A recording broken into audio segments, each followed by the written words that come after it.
Hello and welcome back to part 2 of our Highlander 2 episode of Sequelisers, the show all about fixing bad sequels to good movies. As always, I am your host, Jack Chambers, and as always, the two teams of titular Sequelisers are joining me. The princes of the sequelverse, Alec Plowman. Hello. And Stuart Ashen. Good evening. Unless it's the morning. Oh no. And the team known as Too High, Too Lander, Tim Maytom. Hello. And Matt Stogdon. Hello, friends. Let's give the listeners a quick recap of your cast and all that good stuff, and the brief little bit of a tease we gave at the last episode before we dig into your pitches, please, gentlemen. Princes, why don't you kick me off, please? Highlander 2, The Endgame, 1989. Directed by Don Coscarelli.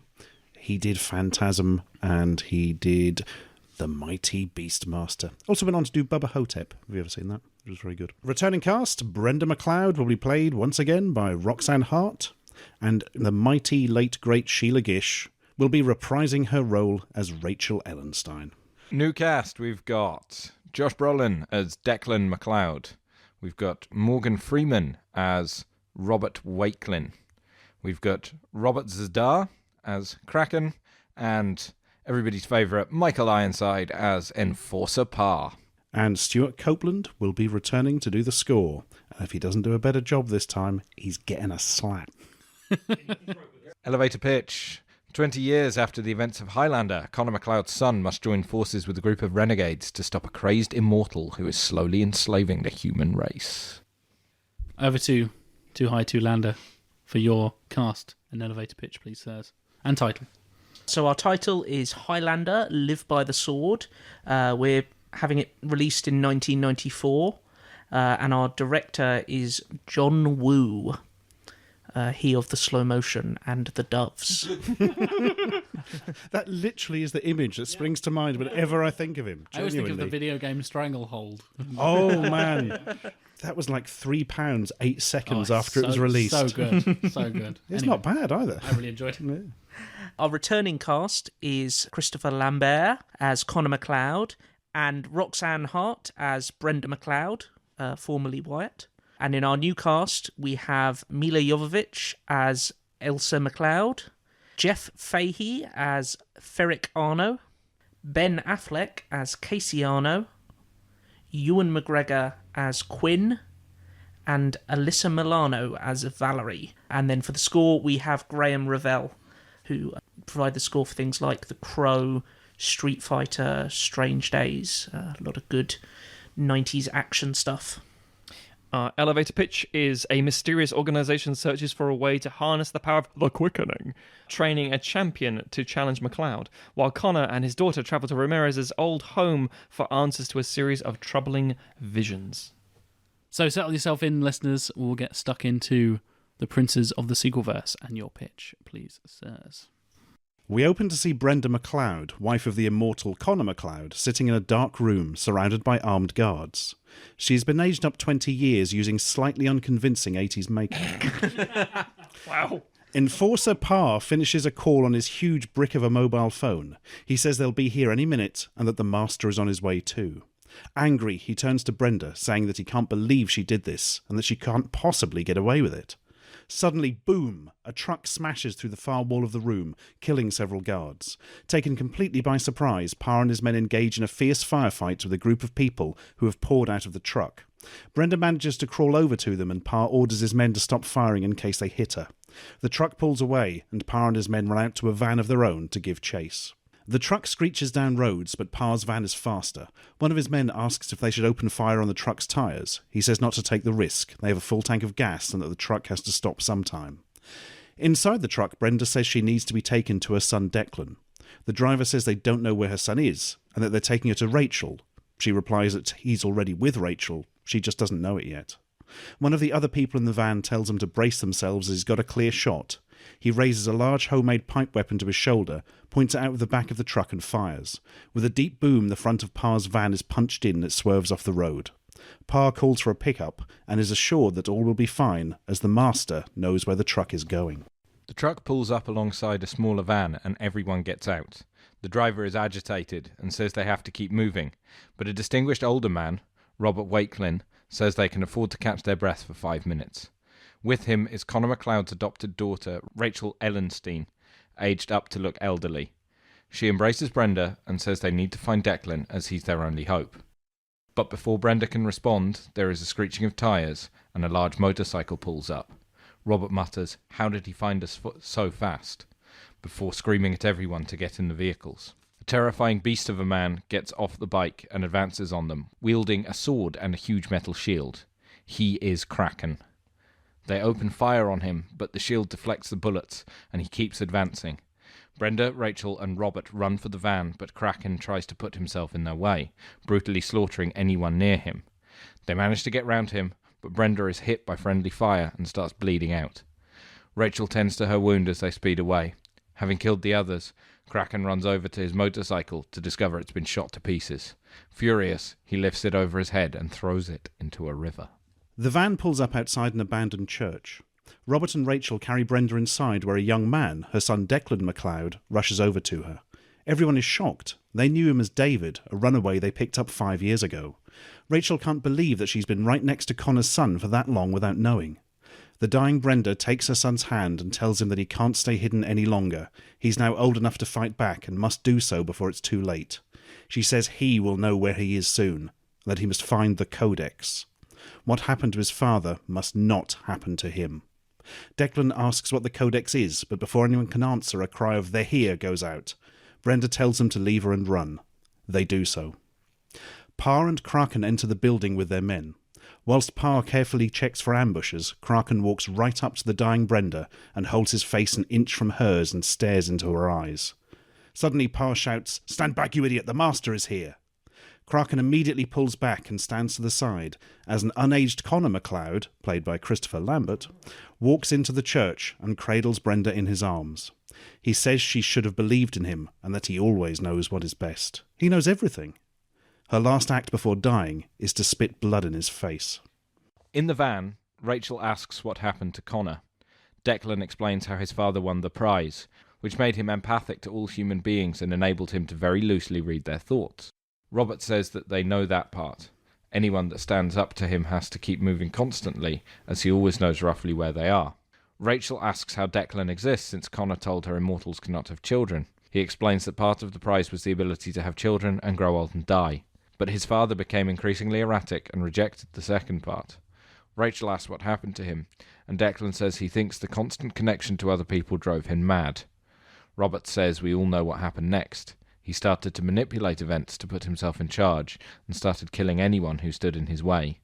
Now he won't stop until he's the immortal god emperor of humanity or something.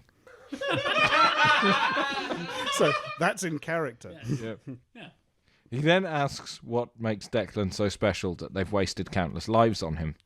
Declan replies that ironically he's the only person alive who his father has no empathic connection to, so he can act with impunity. There is a moment of silence, then Rachel asks Declan if he remembers when his father was kind. He replies that he does not. Robert parks the van outside a public park.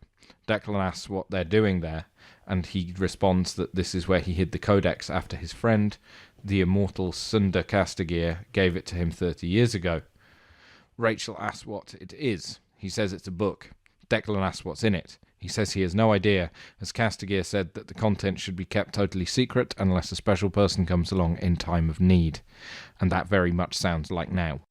Robert retrieves the Codex from a buried box and gives it to Declan. He says that its secrets are now his, and importantly, he must not tell anyone else in case his father picks up on the contents. Declan sits alone and looks at the Codex. It's just a single sheet of paper in an old folder. Talking to himself, it seems to be a set of rules for the immortals, beginning with the classic no fighting on holy ground. Interestingly, there seems to be serious supernatural consequences for breaking the rules, which could be the key to defeating his father, who may not know them all. Declan reads some extra notes about the nature of the prize, and is surprised. He calls Robert and Rachel over, but before she reaches him, Rachel gasps as a sword pierces through her chest from behind. Kraken is here, and has sneaked up on them. Declan screws up the Codex and puts it in his pocket as Kraken knocks Robert unconscious with a vicious blow. Kraken advances on Declan, saying that Daddy wants a word. Declan pulls a short sword out from his bag and attacks him. Although the boy has some skill, he is absolutely no match for Kraken, who is far stronger, better trained, and more experienced. Kraken toys with him for a while before he says, "Enough. You come with me to Daddy now or I'll hurt you first." Declan says never and stabs himself with his own sword. Kraken is horrified, as he's clearly supposed to take the boy alive. He rushes over to Declan, who removes the sword from himself and stabs Kraken in the heart. He falls down dead, and Declan takes his sword. A groggy Robert asks what has happened. Declan just says that both Rachel and Kraken are dead, and hands the codex to him for safekeeping. Robert asks if the codex said that children of immortals are immortal themselves. Declan confirms, and Robert replies that it's a hell of a risk to take on an old book. He asks what they do now, and Declan replies that they wait. Within minutes, Enforcer Parr arrives with a group of men. Declan says he wants an audience with his father. Parr replies, "Good to see you again, kid. You're doing the right thing. You know you can't run from him forever." He looks down and sees Kraken's corpse and smiles. "I won't miss him. Come on, both of you." Declan and Robert are brought to a vast room in an expensive office complex where Connor MacLeod awaits. He readies his katana and tells Declan to take up the Kraken's sword to show him what he's got. Again, Declan attacks, but is completely outclassed. Connor is disappointed and says he's learned nothing since he ran away 5 years ago. While sparring, Declan asks why Connor feels the need to dominate humanity. He says Declan doesn't understand. There are just too many people and he is overwhelmed by their thoughts and feelings. Mankind needs to be severely culled, then he can create prosperity for the survivors. Declan counters that he has learned the true nature of the prize. It was designed to give empathy to the heartless. It was assumed that the winner would be the most ruthless of the immortals, such as the Kurgan, but it went to someone who was already caring and kind, and destroyed him as a result. But Connor is totally uninterested, asking if he read that in the Codex, and saying how he looks forward to reading it himself shortly, as Robert has it in his pocket. Suddenly, Connor staggers as he is hit repeatedly by gunfire. Parr has emptied his entire clip into him. He shouts, "Take his head, kid!" But instead Declan drops his sword to the floor. Connor is furious, screaming, "Your job is to enforce my will!" Parr replies, "And what choice did you give me, you maniac?" Connor says he'll get even with him later. Connor is pleased that Declan has laid down his weapon, saying that it is inevitable he joins him and rules alongside him. But Declan says, "Father, I won't fight you. You must focus yourself. Not everything is as you think. I, too, am immortal." Connor is taken aback, saying that's impossible. Declan asks if he felt something from Kraken before he was killed. Connor searches his memory and his face falls to shock. "I thought this was impossible. I thought this was over. I thought I was the last." Declan says that it's not too late, and that if only Connor focuses his mind, he can return to the good man he once was. There is silence for a long moment. Then Connor pulls his son in close and whispers, "There can be only one," before decapitating him. Declan's lifeless body falls to the floor. Lightning flashes and electrical lights explode as the quickening begins. Connor holds out his arms to receive the energy, but something is different. Demonic beings form in the lightning, but they do not enter MacLeod's body. Instead, they begin tearing at him. He starts screaming and they drag him down into the floor. Then all is quiet. Parr turns to Robert and asks what the hell just happened. Robert replies, "I guess there's a rule about not killing your own kids. Declan sacrificed himself to save us all." After a pause, Parr asks what they do now. Robert replies, "I know what I'm going to do. I'm going to read this fucking sheet of paper." Morgan Freeman, comedy sidekick. Over to Too High to Lander for your pitch, please, sirs. Connor MacLeod and a young woman, both dressed in traditional Highland garb, race on horseback across the mountainous Scottish landscape. The young woman urges her horse Banshee on to victory, and she smiles smugly back at Connor. The two figures crest a hill and approach a castle in the distance with the 4x4 parked outside. A title card reads 2003, the distant future. It doesn't read that bit, but, you know, for audiences at the time it would have been. Both riders are greeted by Brenda, and we learn that the young woman is their daughter, Ailsa, and the three of them live in a simple, isolated existence in the Scottish Highlands. The quickening has left Connor bombarded with the thoughts of others, and he practices a mix of meditation and martial arts to keep his focus.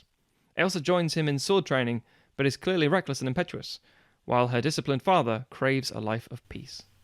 Elsewhere, in a large mansion filled with antiques, Ferric Arno pores over ancient texts that map bloodlines across the generations. We see he is trying to trace his ancestry back to various immortals, but is unable to conclusively prove a link. Frustrated, he throws his books aside. An assistant tells Ferric that the latest shipment has arrived, and we follow him to a training room. There, more of Ferric's goons shepherd teenage runaways into a central dojo, the walls of which are lined with weapons. A swaggering Casey Arno enters with a longsword and tells the group to pick a blade, and if they can draw blood, they will be rewarded.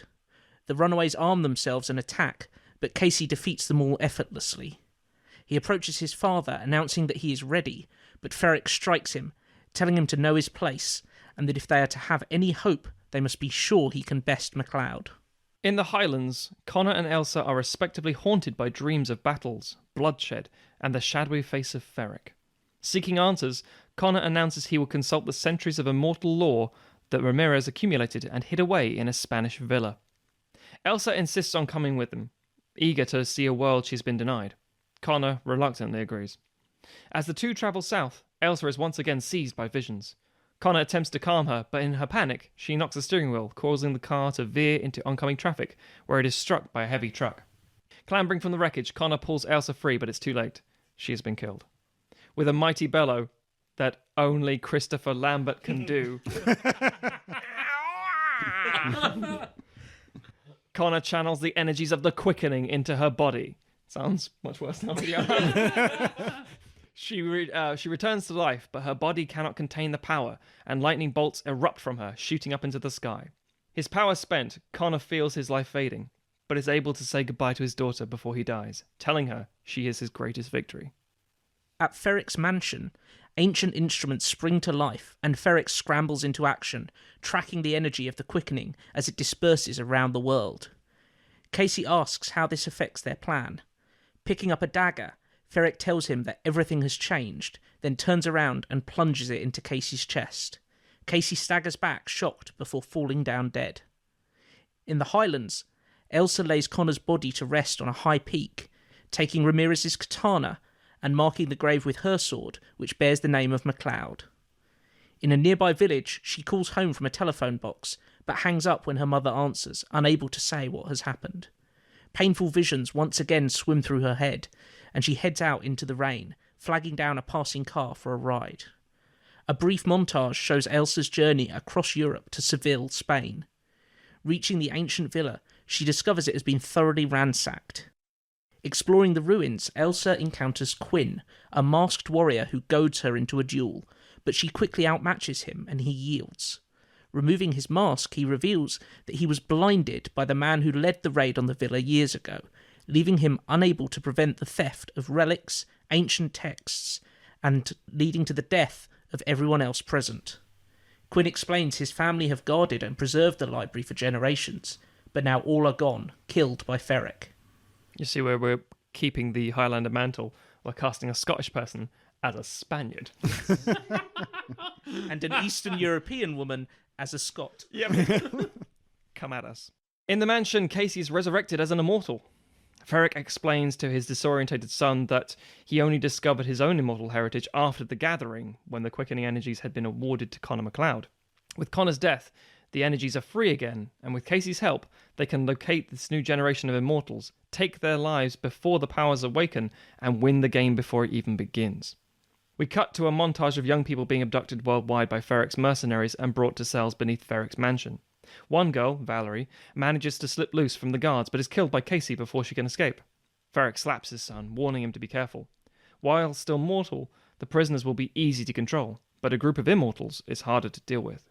Casey is clearly shaken, confessing Valerie's death felt different, that he could feel the life force leave her. Ferric returns to his work and orders his son to take the body to a secure cell. Quinn guides Ailsa to a secret cavern beneath the villa, which is unlocked with the handle of Ramirez's katana. Stepping alone into the simple catacomb, Ailsa peruses a few scrolls before her head is thrown back. Through a pain-free vision, she witnesses the imprisoned immortals and Valerie's death. At the centre of the room is an empty rack. Ailsa returns Ramirez's katana before being drawn to a Chinese dao, which she grabs before returning to the surface. That's a sword, for those who don't know. Finding Quinn at the top of the villa's central tower, Ailsa relays what she has seen. The blind man looks over the horizon, stating that something feels different, before swiftly clambering over the battlement and falling to his death. Elsa cries out before descending the tower and finding Quinn's mangled body in the courtyard. She is startled as Quinn returns to life, thrilled by the fact he is a true immortal. Furthermore, despite remaining blind, he can sense Elsa's presence, and that of immortals all over the world, most of whom are gathered in New York. Getting to his feet, Quinn seems driven. Unsheathing his sabre, he performs a series of moves, incorporating the whip attached to his hip. The whole thing resembles an elegant but dangerous dance. As his sword thrusts through the air, Quinn becomes more aggressive, muttering about revenge. Finally, his sword clashes with Elsa's, who explains that revenge is not what is needed, that this new generation of immortals need a leader. Consumed with rage and power, Quinn spars with Elsa, his strikes less restrained. Through the fight, Elsa manages to assuage Quinn, whose calm returns as the quickening powers settle into his system. He begs Elsa's forgiveness, saying he is unfit to lead, but she commends Quinn, saying that her father taught her, if you want something, you have to be willing to fight for it. Asking if the villa has a phone, because it's fucking old, Elsa calls her mother, finally able to explain what has happened, and stating she needs something sent to America. In New York, Ferric and Casey are moving the pre-immortals and the resurrected Valerie to the church, where the Kurgan once confronted MacLeod. The church is closed for renovations and is covered in scaffolding. Ferric explains to Casey that on holy ground, the energies of the quickening can be captured and channeled into the exposed heart of a single host. Ferric then nods, signalling his men to mow down the pre-immortals with machine gun fire. As the immortals slowly return to life, Casey reluctantly moves to decapitate them. Quinn's whip cracks out across the church, disarming Casey. Ferric, recognising him, says he regrets letting him live. Quinn retorts, mocking Ferric for being too much of a coward to die and become immortal himself. The assembled henchmen set on Quinn, who evades them among the scaffolding. Angered, Ferric retrieves a large odachi, which is a very big Japanese sword, and begins slaughtering the immortals himself. As the quickening energies swirl around the scaffolding, the church doors burst open. Roosting doves scatter. Of course they do. Yep. As Elsa rides in on Banshee, she charges at Ferric, who defends himself. Dismounting, the two duel as the rest of the room erupts in a manic brawl, with new immortals swarming Ferric's mercenaries. Ferric gains the upper hand and pins Elsa to a stone column. Producing a short sword, Ferric attempts to kill the unarmed Valerie, but Casey parries the blow. The young man pleads that there must be another way. Betrayed, Ferric lashes out at his son, explaining he was saving him for last, but if he's so eager to die, he will oblige him. Plunging the short sword into Casey's heart, he spins his son around. The energies circling the room dive bomb towards Casey before Ferric pushes him out of the way at the last second and absorbs the collected power. The room watches on, stunned, as Ferric conjures a sword of pure light, causing most of the goons to scatter. Pulling the odachi loose, Elsa launches herself at Ferric and the two duel. With sparks of energy flying from the clashing blades, Quinn leads the remaining immortals away, and Casey guides a cautious Valerie to a hidden rear exit. Ferric boasts that once he has defeated Elsa, he will claim the prize unopposed thanks to the death of MacLeod. With a series of bone-shattering strikes, the emotionally charged Elsa screams that she will oppose him, and introduces herself as Elsa of Clan MacLeod, daughter of Connor and heir to his legacy. His focus faltering, Ferric's blade flickers and disappears. Stood over her adversary, Elsa proclaims, "There can be only one, and you're not him," before beheading him. From outside the church, the congregated immortals are struck by a portion of the quickening energies which escape the building. Elsa exits the church where Quinn explains that some have fled, others have remained, but they are all no doubt frightened and confused. Stabilizing the exhausted Elsa, Quinn reminds her that with a new generation of immortals awakened, the contest for the prize will begin again, and next time they meet, they may not be allies.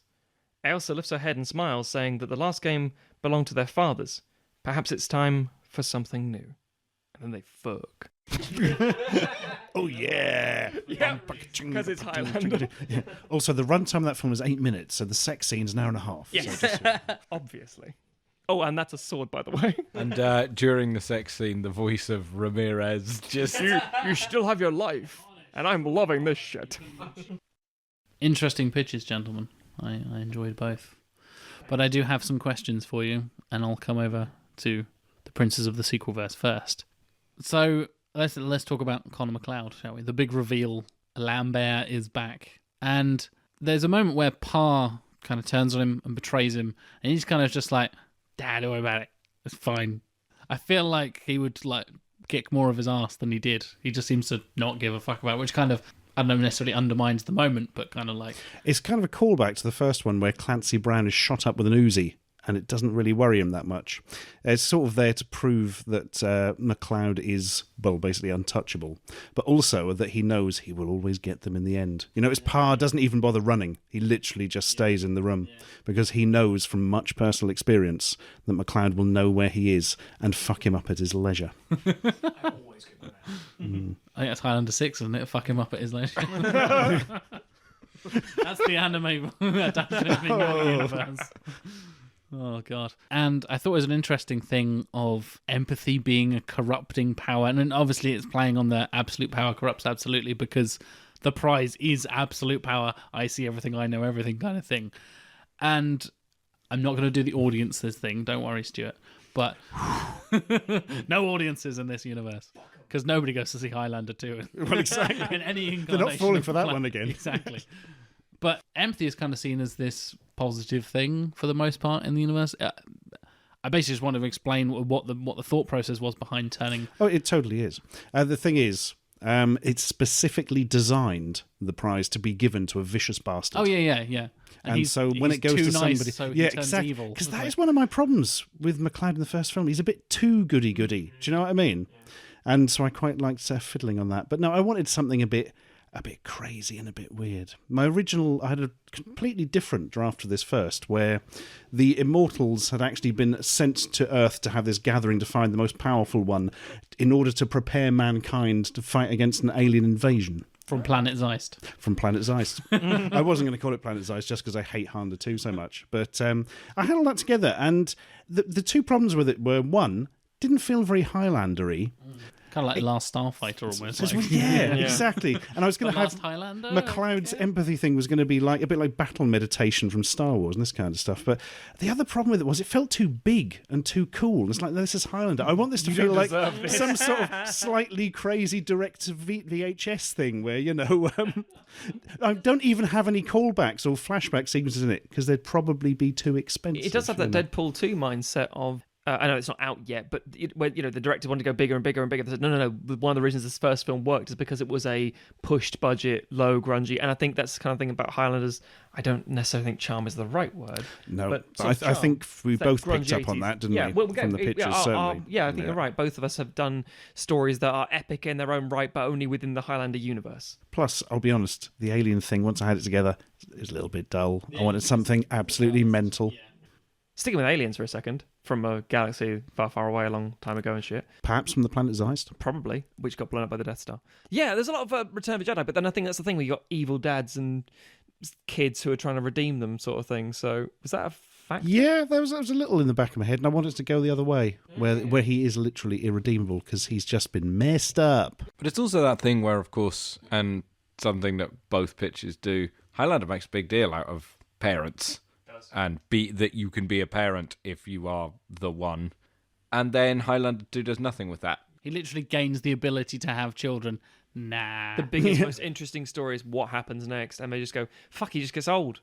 He just He just doesn't, is the answer. We both brought back Wyatt as a character, and both had her married to him. Because surely that would follow, not just, oh, well, that's different now, and he's a scientist. Save me from the radiation. Oh, no, I'm dead. Make sure you use all your fucking powers to do something useful. We never had sex, but I did die from radiation. Oh, no. Cook the planet, that'll solve it. Yep. Put it in a bubble. Oh, don't get me started on cooking the planet again. Jack, with your encyclopedic knowledge of all the Highlander spin-offs, do they ever do like future generations of They the do, McLeod yes. in Yeah. there? Yeah, there's many descendants of the McLeods later on, and some of them are far off into the future and bouncing back and forth and stuff. And Little Billy McLeod. Three goes back and is sort of a Zeisty McLeod. prequel. 3 is a prequel. And then they try to get... 4 is them trying to bring the TV series in with Duncan. I mean, is guaranteed something fucking stupid. Exactly. Yeah. I think the only other Highlander I have actually seen is the cartoon Oh, from like God, the that's fucking terrible. 90s. Oh, I'd always secretly hope that was all right. I've never seen it, but The anime is the only good one. Yeah. The cartoon kind of looks a little bit like Dragon's Lair almost. Oh, like yeah, this no, weird I can see kind that. of Yeah. just really minimalist armor designs. It's fucking terrible animation. It's just All I can not remember is good that he had a looking. boomerang in it. oh, Off to a good That's all start. you need to know. well, cut people's heads off at a distance. Yeah, pretty much. Oh. Feral Guessing kid. there's not a lot Cartoon of decapitation in that there cartoon. There is some, I believe. There is a boomerang decapitation, is all I saw from my research, pretty much. There is a compilation of all the decapitations across the Highlander franchise. Nice. Death, Did you hear death, that, death. listeners? If you fucking hate yourself, go seek that out. I mean, all this bloody sword fighting, and they're just carpet bomb him with napalm. Then when he's on fire, take his head off. It you does. know? It's or the, taser him or something. it's the Gremlins 2 conversation of, hang on, so here are the rules. And I love that Gremlins 2 does that, where they say, these are the rules of how a gremlin becomes an evil gremlin. And I say, hang on, so if they're eating after midnight, that's right. What happens if you get a bit of sesame seed stuck in your tooth and you eat it later? Does that count? And it's the same thing with like, getting your head cut When off. does after midnight stop? Yeah, exactly. On Which what time zone? Yeah. Whereas the getting your head cut off is like, what happens if you burn to a crisp and you don't? Your head is literally separated from your neck at that point. Does that count? Or is it the severing the neck? Yeah, if you're- So many if fucking you're questions. burnt and crushed to ashes and dust. Yeah. If you're your head squished doesn't exist completely anymore. into a flat disc, and your head is like, There is a head crushing in one of the other Highlander ones. I remember there was where it's almost like a Hot Fuzz style, where it's just like a huge thing lands on his Yeah. head and it's just kind of implodes. But yeah, weird. What if you lock them in a box under the ocean? Would they suffocate, or would they? they don't suffocate; they would just be there forever. So they don't die and come Vampire. back to life. It's very vampire. They lore, established that bit that he can breathe indefinitely underwater. Oh, in because the he's got first that one, fucking don't they? training scene where he's like, Oh yes, yeah. Oh, because the thing we can mash up Highlander 2 and Waterworld. What an amazing Jesus! Wash your fucking mouth out. So I come over to Too High, Too Lander. My first question is: a car crash kills Connor McLeod, and correct me if I'm wrong. It's like an accidental swerve of obviously the quickening thing killed McLeod. A but- car crash kills Elsa McLeod. Yes, okay, He kills himself because he's a dickhead. sure. I mean, you're not wrong. Sorry, carry on. Yeah. Just checking I got the details right. Yes, where go ahead. They somebody accidentally nudges the steering wheel and they swerve off and die or something. Yeah, well, imagine, okay, you know how Mila Jovovich has a tendency to... I rather like Mila Jovovich. Flail as a- about for no reason. There you go. Yeah. I like her as an actress, but you can tell when she's like screamy does eyes flail. and screaming and flailing, like, you know, visions in Resident Evil kind of thing. She's going to fucking take that thing off the road herself. He's going to be struggling with all his Christopher Lambert powers. That's the true Highlander The quickening powers. mighty Keeping them- Lambert forearms, just trying to keep it straight. trying to probably just look around looking for like the director think, what the fuck is going on? And then they hit a truck. And she like flies out the window and shit. Yeah. I mean, is it really gruesome? Like, It's Highlander. terrifying. It's hardly surprisingly. Ish, I mean, yeah. it's a John Woo Highlander film. It'd probably It'd be in slow motion. yeah.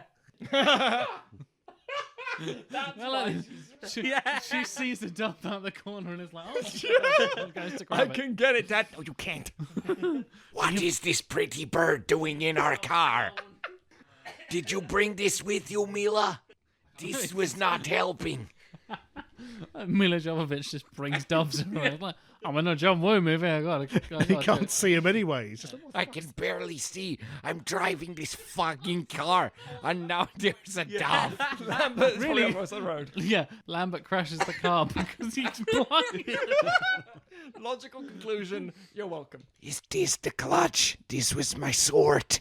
He would absolutely have a katana handbrake. I would. What a wanker. After the making of my favorite Highlander movie, Highlander 2, The Quickening, I had this sword that I used in one scene, even though I was using the different sword in the other scene, installed as the clutch in my car that I call Ramirez. Yeah, the crash is also there to set up Highlander 3 Tokyo Drift. Jesus Christ. The only thing that has more sequels than Highlander is Fast and the fucking Furious. I'd say just as rabid fan base. You mentioned that the fighting on holy ground thing is, you elaborate on that with, you can trap the quickening powers and channel that into people, and you establish the lore quite well, kind of the new Highlander powers and stuff like that.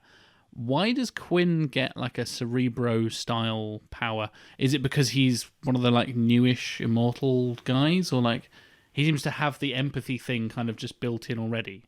Does everybody Yeah. have that? It was that We kind of like, we kind of go. There's. I mean, we did a bit of research on the kind of the further Highlander series and stuff, and they do bring in like the idea that there are immortals who have weird abilities occasionally, and so we thought we'd bring in some of that with just kind of we have Elsa have her visions, and Quinn, like you say, has this kind of sense of where the other immortals are. I think it's the idea, I think, of, if you think about it from a franchise point of view, the idea that you're trying to branch out and do something different that you can build on, rather than just, what's happened with these guys? Oh, they all live a long time.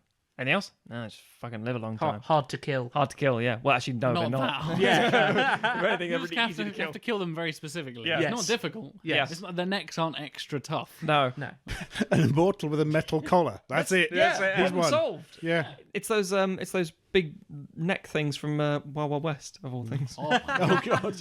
there's a crossover There that you needs go. to happen. Good lord. Yeah, so it's just, and also I think we had the idea that, possibly the fact that Quinn can't see and was blinded by Ferric, and so when he gets his immortal powers, he doesn't get his sight back, but he gets a sight back, as it were. So it's the quickening, giving him a little nudge in the right direction. Is that how Christopher Lambert sees the world as well? Yes. Yes. He just This is senses established in other- canon. He is Daredevil. Yes. Yes. There's a casting we My need. name is Matt Murdock. Which we then confused by having him fight Ben Affleck. Oh my god. Which Daredevil? I mean, he couldn't be a worse Daredevil than Ben Affleck, right, guys? I mean, he I'm could. okay with him instead of... Lambert could be worse. Yes, that can would be have fucking some- infinitely worse. Jesus He'd make Christ. a great Punisher, though. Oh, now we're talking. Yeah. Conor he's McLeod's very Punisher. Thomas Jane looks like he's Christopher Lambert's kid, to be fair. Yeah, with a normal sized forehead. I would have liked to have seen Christopher Lambert as Jigsaw versus Dolph Lundgren's Punisher. Yeah, actually, that Yeah, that's not that bad, works. Yeah. Fuck. Yep. I'd like to see him as Jacques Le Baton from Section 8. Is that his name? Yep. Yeah. So it comes that time where I need to render my decision. I really enjoyed both pitches, as I said. I think out of the five of us, I probably enjoy Highlander 1 the most. It was an interesting experience. You guys picked one of the worst films ever made. It's one of the biggest wastes of potential, put it that way. What That's a potential good was point, there? It could be one of the worst films made with a competent, cast and crew. Who basically. proved they'd already done it before. Yeah. It's the thing, bringing back Lambert and Mulcahy. It's like, oh, hang on a minute. Literally, you people made the first film, and that was either, depending on your opinion, either really good or tolerable or okay. And you done fucked up. This is atrocious. So, to Highlander, I really enjoyed your elaboration on the Highlander mythos, and Tim, you mentioned you kind of picked and chose some bits from the expanded sequels and things like that. And like I said, I've seen, I think, all of them, if not most of them. I like that you guys kind of took some of the bits that worked, the very, very few little bits that carry over into a sequel, and made that work as well. And the Princes of the Sequelverse, I enjoyed the fact that it really explored the absolute power corrupts absolutely moment. And because, it kind of makes sense for Connor to go a bit mental. And in contrast to Highlander, you guys had him go off and be this kind of monk character. And I like the dichotomy between the two pitches of he goes batshit insane and turns into a villain, or he becomes a hermit monk type guy. It's yeah, basically exactly. the Rashomon Luke Skywalker stuff in Last Jedi.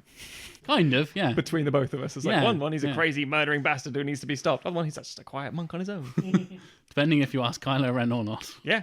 Christopher Lambert is evil. No, I can't get the phrase space nuns from the planet Zeist out of my head.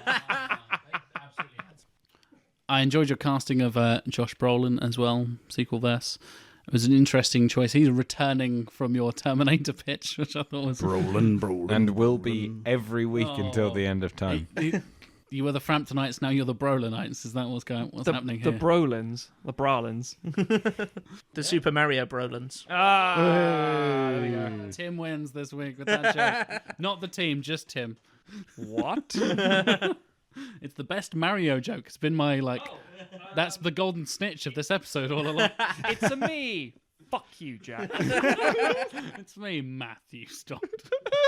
It's a me, Christopher Lambert. Oh, him and Christopher Lambert saying in his own voice, his own weird accent, the T at the end of Lambert. Not right. Then shivers down your spine, doesn't it? Not right. The quickening down your spine. So, the winners of Highlander 2 are going to be the Princes of the Sequelverse. Hey. Congratulations, gentlemen. I thought it explored and expanded it in a way, and as you rightfully said, Stuart, kills off all the sequels. So I would like to do a third one, but set thousands of years in the future, where Yeah. they've been repopulated with immortals, because, hey, maybe the gathering didn't work. I don't know. yeah, certainly possible. But fuck that, it'd be too expensive. Congratulations, gentlemen. We've got Thank something you. to Thank you. look forward to from both teams coming up, because in the next episode we will be discussing Poltergeist 2. Everybody, are we excited? No, I fucking hate Poltergeist. I was going to say, I've got to go back and watch Poltergeist again.